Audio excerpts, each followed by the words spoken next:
Hi sis, இன்றைக்கி இந்த வீடியோவில் நம்ம கட் பீட் யூஸ் பண்ணி எப்படி இந்த ஃப்ளவர் ஃபில்லிங் கொடுக்குறதுன்னு பார்க்கலாம்.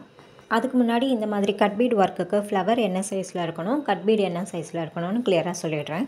இந்த ஃப்ளவரோடைய டயாமீட்டர் பார்த்தீங்கன்னா 2.5 சென்டிமீட்டர் இருக்குது. நீங்கள் ஒரு ப்ளவுஸில் ஒர்க் பண்ணுறீங்க அப்படின்னா இந்த டயாமீட்டரில் இருக்க ஃப்ளவர் டிசைன் போதுமானது. இதுவே நீங்கள் 3D பேட்ச் ஒர்க் அந்த மாதிரி பண்ணுறீங்கன்னா நீங்கள் பெரிய சைஸ் ஃப்ளவர் கூட எடுத்துக்கலாம். இப்போ இதனுடைய ஒரு பெட்டலே பார்த்தீங்கன்னா ஒரு 1 சென்டிமீட்டருக்கு உள்ளே தான் இருக்குது. இந்த மாதிரி அளவில் நீங்கள் டிசைன் ட்ரா பண்ணி வச்சுக்கோங்க. இந்த மாதிரி டிசைனை ட்ரா பண்ணிவிட்டு அதுக்கு சரி அவுட்லைன் கொடுத்துட்டு அதுக்கப்புறமா ஒர்க் பண்ணுங்கள். அப்போ தான் வந்து ஃபினிஷிங் பார்க்க அழகாக இருக்கும். இப்போ நான் ஒரு டிசைன் எடுத்து அதுக்கு சரி அவுட்லைன் கொடுத்து வச்சுருக்கேன். நம்ம சரி அவுட்லைன்லாம் எப்படி கொடுக்கணும்னு நிறைய கிளாஸ் பார்த்துட்டதுனால அதை ஸ்கிப் பண்ணிவிட்டேன். இதில் நம்ம லோட் ஸ்டிச் கொடுக்கறதுக்கு முன்னாடி கீழே ஒரு எம்போஸ்ட் எஃபெக்ட்டுக்காக கோரா கொடுப்போம். அந்த கோராவை வந்து எப்படி ஸ்டிச் பண்ணுறதுன்னு நம்ம ஏற்கனவே நிறைய கிளாஸ் பார்த்துட்டோம். அதனால் நான் இதெல்லாம் ஸ்டிச் பண்ணிவிட்டு காட்டுறேன். இப்போ இதில் கோராலாம் ஸ்டிச் பண்ணிவிட்டேன். இது சின்ன டிசைன்றதுனால ஒரு லைனுக்கு மட்டும் கோரா ஸ்டிச் பண்ணியிருக்கேன். இதுவே நீங்கள் பெரிய டிசைன் 3D ஃப்ளவருக்காக பெரிய டிசைன் பண்ணுறீங்க அப்படின்னா அதில் 2 லைனுக்கு கோரா வச்சு ஸ்டிச் பண்ணிக்கோங்க. இப்போ இதில் நான் யூஸ் பண்ணுற கட் பீட் பார்த்தீங்கன்னா 1 mm சைஸ். இதில் இந்த மாதிரி பெரிய பீடு இருந்ததுன்னா இதை அவாய்ட் பண்ணிவிடுங்க. சின்ன சைஸில் 1 mm சைஸில் இருக்க பீடை மட்டும் எடுத்து யூஸ் பண்ணிக்கோங்க. இப்போ நான் இதை மெஷர் பண்ணி காட்டுறேன் பாருங்கள். இது கரெக்டாக ஒரு 1 mm சைஸுக்கு தான் இருக்குது. ஒரு சுகர் பீடு சைஸுக்கு தான் இருக்குது. இந்த பீடை மட்டும் எப்போவுமே இந்த மாதிரி ஃபில்லிங் ஒர்க்குக்கெலாம் யூஸ் பண்ணுங்கள். இப்போ இதை எப்படி ஸ்டிச் பண்ணுறேன்னு கவனிங்க. இதை வந்து நம்ம ஆல்ரெடி பீட்ஸ் ஸ்டிச் பண்ணும்போதும் ஜர்தோசி ஸ்டிச் பண்ணும்போதும் எப்படி ஸ்டிச் பண்ணணும்னு நான் இந்த இதை சொல்லி கொடுத்துருக்கேன். அதே மெத்தடில் தான் இதையும் ஸ்டிச் பண்ண போகிறோம். இதில் வந்துட்டு லைனாக ஸ்டிச் பண்ண போகிறோம். அந்த லைன்ஸ் வந்து உங்களுக்கு ப்ராக்டிஸ் ஆகிடுச்சுன்னா தானாக வரும். பிகினர்ஸ் வந்துட்டு ஸ்டார்டிங்கில் இதில் லைன் ட்ரா பண்ணிக்கோங்க. மெயினாக சென்டரில் ஒரு ஸ்ட்ரெயிட் லைன் ட்ரா பண்ணிக்கோங்க. அதுக்கப்புறம் பக்கத்தில் லைன்ஸ் ட்ரா பண்ணிவிட்டு ஸ்ட்ரெயிட்டாக ஸ்டிச்சஸ் வர மாதிரி ஸ்டிச் பண்ணுங்கள். இப்போ நான் இந்த இடத்துல 2 கட் பீட் மட்டும் வைக்கிறேன். அப்போ தான் இந்த இடத்துல ஒரு ஸ்ட்ரெயிட் லைன் கிடைக்கும். இங்கே கீழே ஒரு லாக் ஸ்டிச் போட்டுட்டு அகெயின் மேலே ஒரு பிளெயின் ஸ்டிச், ஒரு லாக் ஸ்டிச்.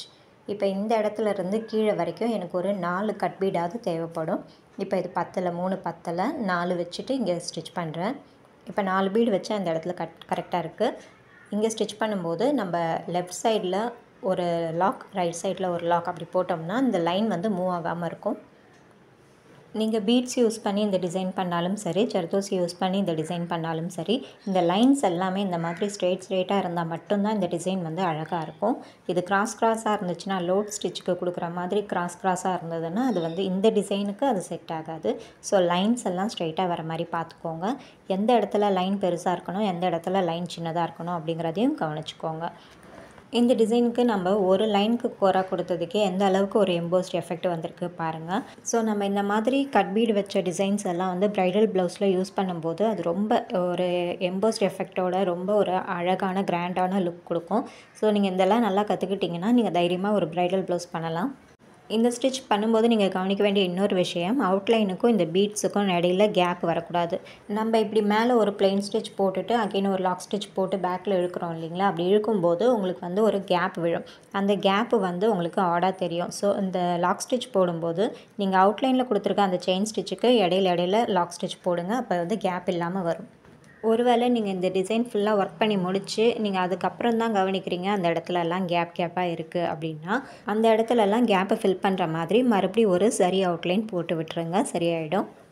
இப்போ நான் உங்களுக்கு 2 பெட்டல் மட்டும் போட்டு காட்டுறேன். எப்படி போடுறேன்னு நல்லா கவனிச்சுக்கோங்க. ஒவ்வொரு பெட்டலும் ஒவ்வொரு ஷேப்பில் இருக்கும். ஸோ அதுக்கேற்ற மாதிரி நம்ம வந்து இந்த லைன்ஸை பார்த்து ஸ்டிச் பண்ணணும். நம்ம ஃபஸ்ட்டு போட்ட பெட்டல் வந்து ஒரு ஹார்ட் ஷேப்பில் இருந்தது. இந்த பெட்டல் பார்த்திங்கன்னா கொஞ்சம் ஸ்ட்ரைட்டாக இருக்குது பாருங்கள். அதுக்கேற்ற மாதிரி நம்ம பீட்ஸ் வைக்கணும். இப்போ பீட்ஸ் வச்சுட்டு இப்படி லாக் ஸ்டிச் போட இந்த சைட் டைரெக்டாக டர்ன் பண்ணிங்கன்னா இந்த லைன் ஃபுல்லாகவே வந்து உங்களுக்கு மூவ் ஆகும்.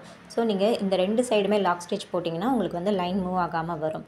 நான் இப்போ லெஃப்ட் சைடில் ஒரு லாக், ரைட் சைடில் ஒரு லாக் போட்டுட்டு அடுத்து ஸ்டிச் பண்ணுறேன் பாருங்கள். அந்த லைன் இப்போ மூவ் ஆகலை. ஸோ இந்த மாதிரி பண்ணுங்கள். பிகினர்ஸ் வந்து இந்த கோரா ஸ்டிச் பண்ணுறதுக்கு முன்னாடியே இந்த பெட்டல்ஸில் வந்து ஒரு ஸ்ட்ரெயிட் லைன்ஸ் ட்ரா பண்ணிக்கோங்க. அதுக்கப்புறம் கோரா ஸ்டிச் பண்ணிவிட்டு அந்த லைனுக்கு ஏற்ற மாதிரி நீங்கள் இந்த கட் பீட் வச்சு ஸ்டிச் பண்ணுங்கள். நீங்கள் கோரா ஸ்டிச் பண்ணிவிட்டு அதுக்கப்புறம் லைன் ட்ரா பண்ண முடியாது, கஷ்டமாக இருக்கும். அதனால் ஃபர்ஸ்ட்டு லைன் ட்ரா பண்ணிவிட்டு அதுக்கப்புறமா ஸ்டிச் பண்ணுங்கள்.